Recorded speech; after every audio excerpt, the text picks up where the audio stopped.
there's a place called Naga. Naga. So there's a Victoria China. Thank you. Okay. The coconut shrimp. I talked about it on my show before. Sure. A short PSA. Thank you, Martine, for coming out. Thank you. Love you. I just wanted to grab Terrence's comment on encouraging you guys to get out there and vote. I encourage everyone to. For this generation. Oh, cool. And being here in Massachusetts, of course. Trying to get into your shoes, because I know my 4-year-old, she just like put on shows or whatever. But it was the Jet Life Tour 2012, direct flight. So I'm really excited about the show. Let us know. Thank you for tuning back into Boss Lady News. As you all know, I've got someone awesome in my seat right now. I'm going to be introducing you to Jermain Dowdell. I want to thank you for coming on to the show. Thank you, thank you. A handshake. So, Chase Money. Yeah. First of all, tell me about that. It's basically like my background, like things I used to do, and I got the nickname from a bunch of my friends while we was hanging out, because I was always like, yo, I'll be back, I gotta go grab some money. You know, we'd be going out somewhere, be like, I'll go to the ATM, I gotta grab some money. So they're like, we don't call you Chase Money because you're always going to get some. Sounds good, that's easy. So, Chase Money Entertainment. Tell me about that. Blackout. Actually, it's Blackout Entertainment. Yeah, it's Blackout Entertainment. My bad. No, it's all good. I was thinking about Chasing Money. It's all good. It's all good. Blackout Entertainment. Tell me about that. I mean, it's basically a promo company slash artist development and booking and management. So a combination of everything. But it was basically created because I'm an artist first before I was, you know, a promoter or a booker. And a lot of struggles I was having the promoters kind of take advantage of the artists when they were trying to give, you know, shows and things like that. So I created a different avenue that gave artists the opportunity to make money so that they can also fund their projects. Okay. Yeah, I don't like promoters that much. Yeah, I don't either. They take advantage of everything. They take advantage of the door. They take advantage of the people coming out. Yeah. They blow you up with text messages and Facebook invites. Yeah, I'm not the best person for a promoter. Yeah. But dealing with some of the promoters in the New England area and being an artist, do you find it easy to even get an opportunity to get into some of these venues so that you can perform? Yeah, I usually don't have a problem getting into any of the venues because I actually work at a lot of the venues myself, and I've managed a lot of the live performance venues in Boston, so I have personal relationships with most of the owners, so I actually get to bypass a lot of the hassle that most people have. So you got to connect. Yeah, I got connects. I got a few connects now. You got to connect in there. Yeah. And you being an artist now, you're helping other artists. Mm-hmm.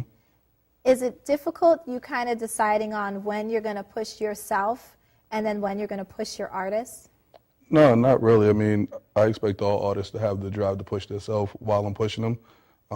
But what I do is I give them the avenues that they can't get on their own, or I give them the opportunities to do things that they may have wanted to do that couldn't do because of barriers that was in their way. Okay. So I know you have an artist here that we're going to get a chance to take a look at the video. When you choose to actually start working with an artist, what is it about the artist that like really brings you in? What catches your eye about artists these days? Their drive. Mm-hmm. You know, their drive, the way they operate in the studio.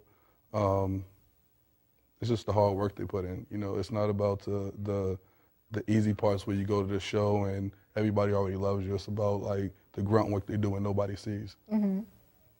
And do you see yourself ever having to like tell them, no, don't do that, or don't do this, or, you know, advising them in different ways, and then them fighting against that? Yeah, I mean, I give my advice. I mean, at the end of the day, it's their own career. I don't force anybody to do anything they don't want to do. Mm-hmm. You know, what I believe is it might be a good opportunity for them. They might not believe, and everybody has the option to say no to something they don't want to do. Mm-hmm. So I give them my advice and my input, and it's on them to do what they want with it.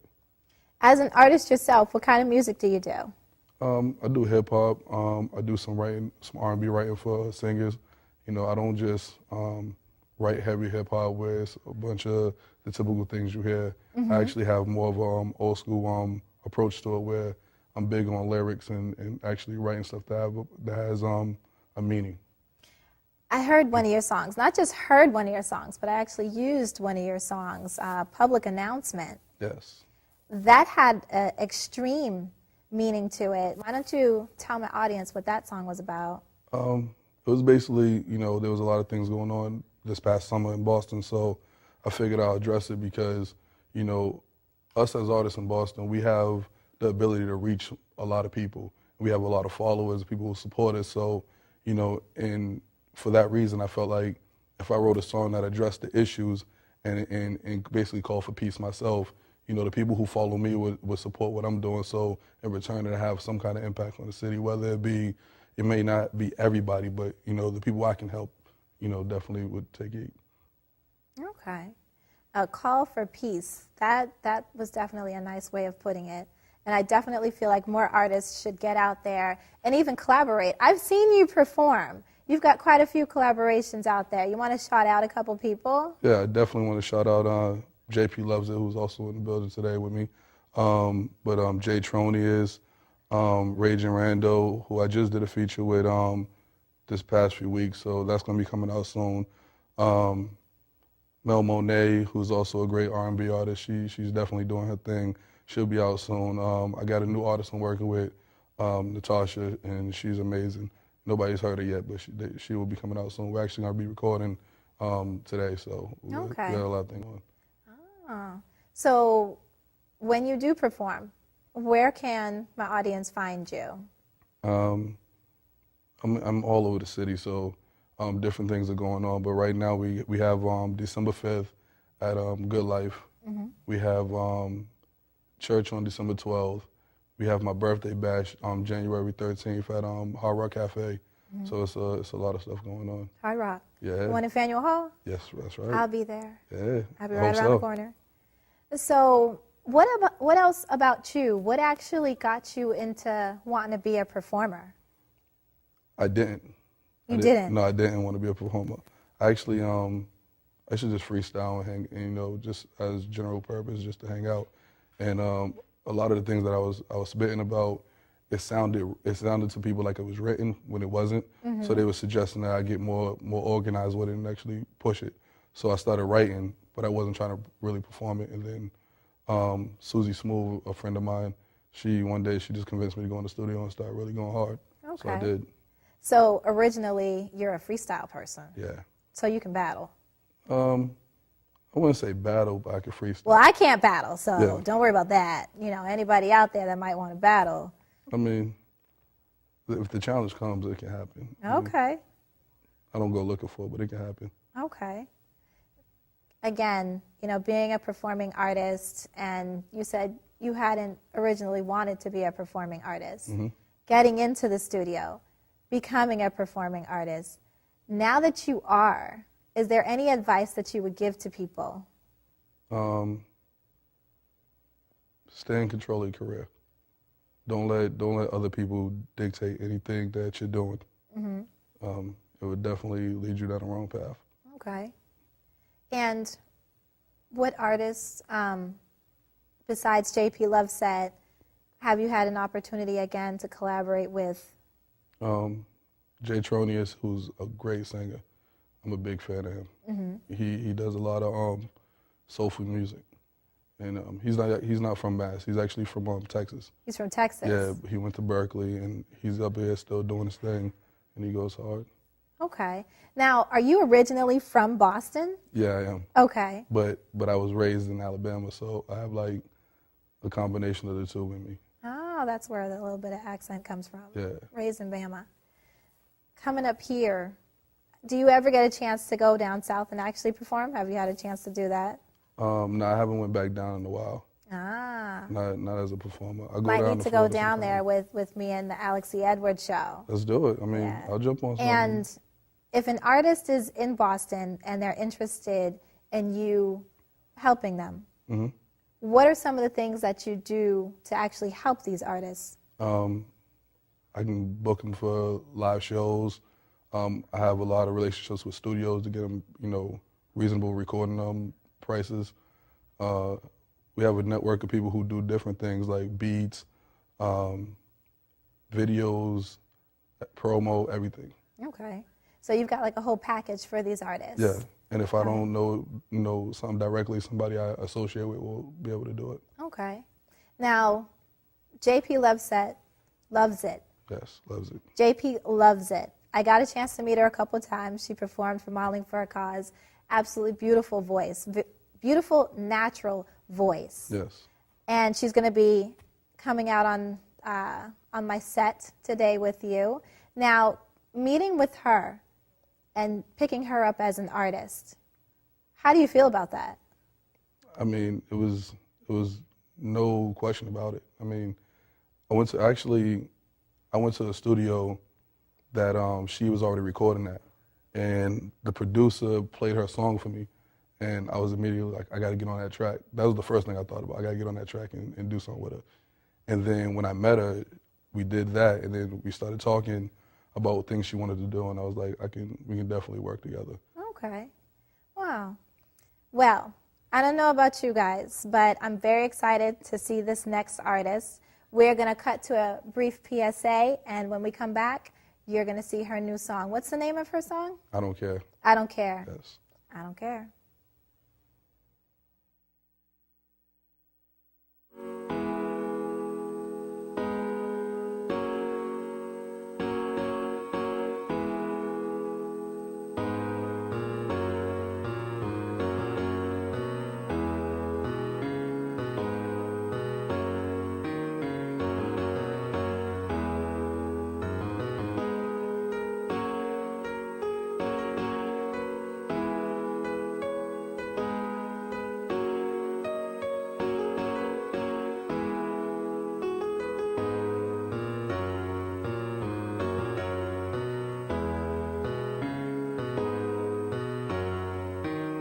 Alright, so tell me, kids, what does reading mean to you?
Next up, we have JP singing I Don't Care, Tuesday night karaoke.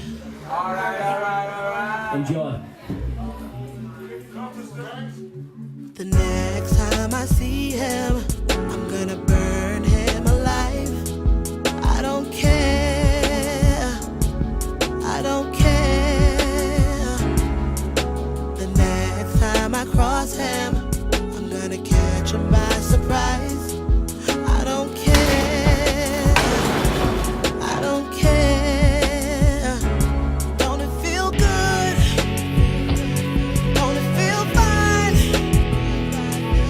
Don't you love the way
nobody knows. See, I remember the blood on the floor.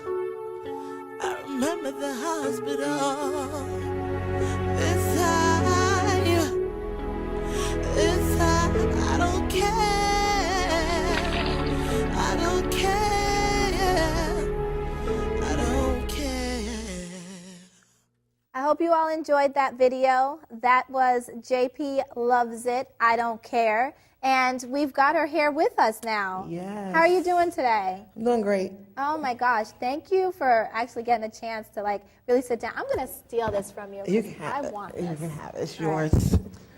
So you came out to Mauling for a cause, Mm-hmm. and I got an opportunity to hear you just beautiful, natural, a cappella.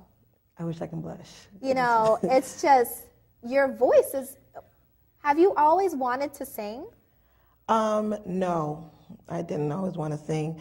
It was one of those things that, I'm Haitian, and my parents, they didn't want us playing outside or getting mixed up with the wrong crowd, so they put us in this school called Handel and Haydn Society.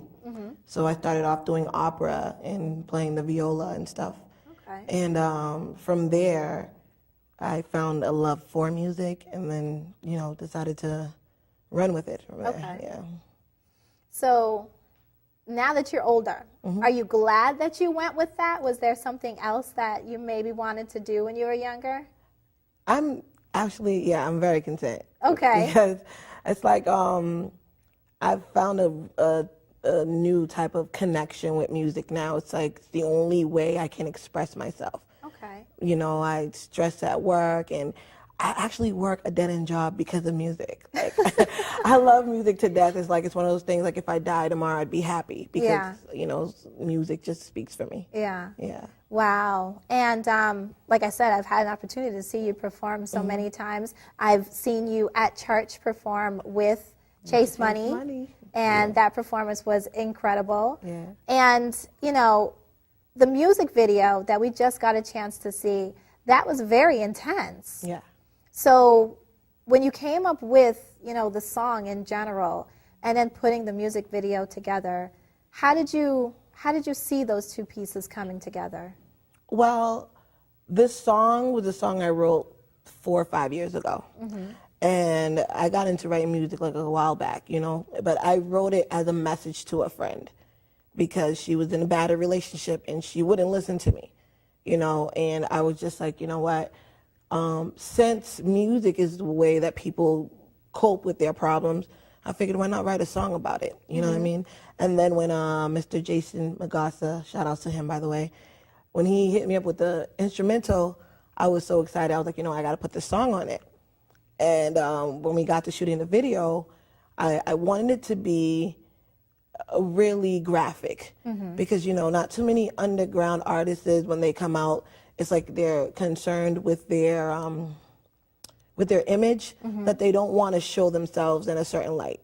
But I mean, I was in this video and I was getting beaten up by a man, and and I showed two sides of it, and I wanted to show that not only black women deal with violence in a relationship, but other women do as well. So I decided to throw in the Caucasian lady in there. She was off the hook. I love her, and just everybody in there, and it was just so diverse. I wanted to show that it's not something women should stand for. Yeah.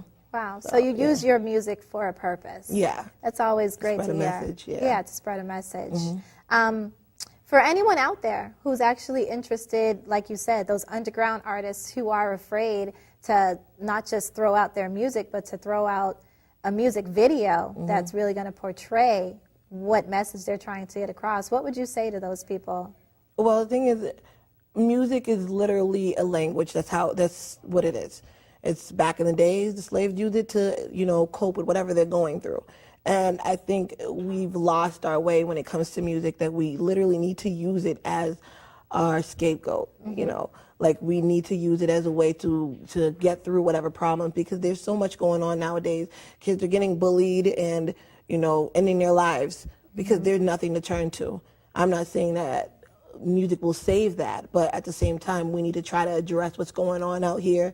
And yes, have your fun time music, but understand there's a lot of things going on now in the world. Yeah. And we need to address it. Music is going in a whole nother direction. Yeah. Like, music is not, and it's funny, I was having this conversation on Unregular Radio. Shout outs to Unregular Radio, Heather, two hot heads where activism happens.